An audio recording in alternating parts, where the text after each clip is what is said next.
Mag-harvest tayo. Ayan, hinay-hinay ulit kasi. Parang may sabong. Bulaklak pa doon.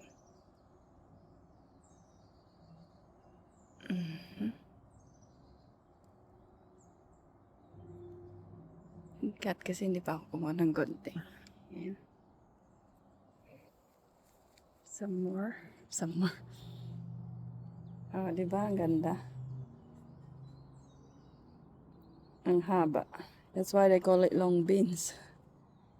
Mahaba talaga.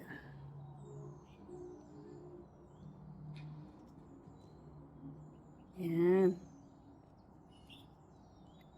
Okay, ito.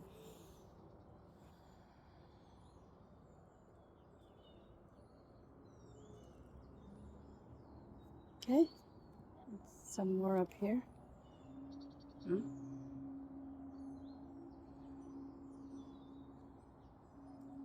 Kunin din natin ito. Umakyat. Akyat.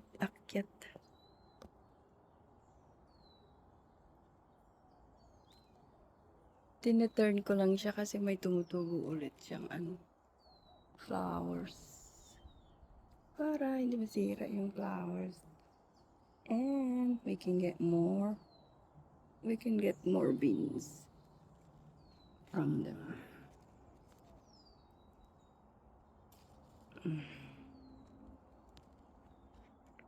Okay, see what I mean kung nakuhanan natin. Yeah. I have some more in here.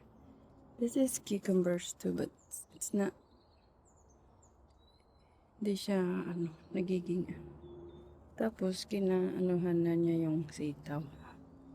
I tried to put it up, but stubborn. Matigas ang ulo nila. Okay, bukas na natin kunin yan. Meron din tayo dito.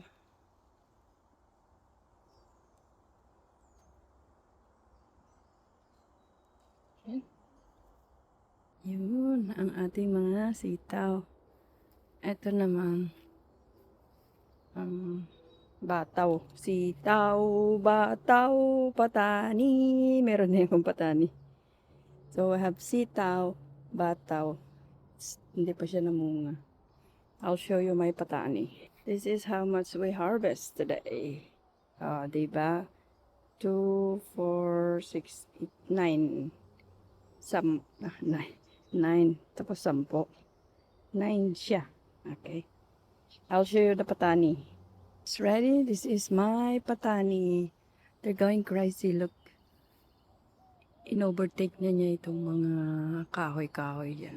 Pero wala pa silang mga bulaklak. Hindi pa namunga. So we have sitaw, bataw, patani. Pati yung bata wala pang bunga. So ito yung patani ko. Yan. All the way patani yan.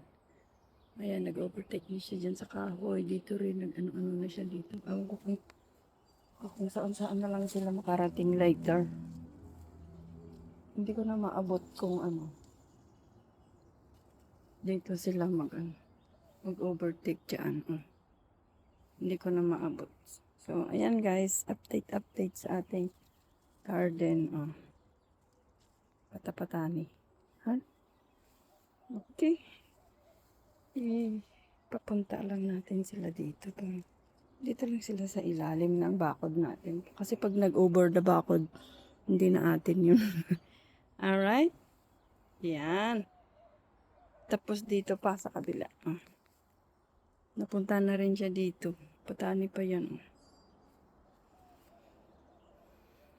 Okay? Okay lang na aabot ko na.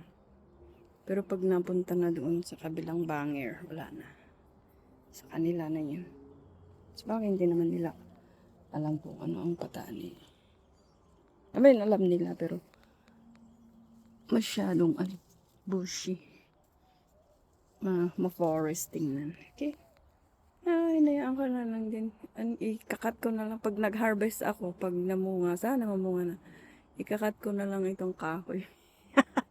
In between, I think tumove siya sa kabila.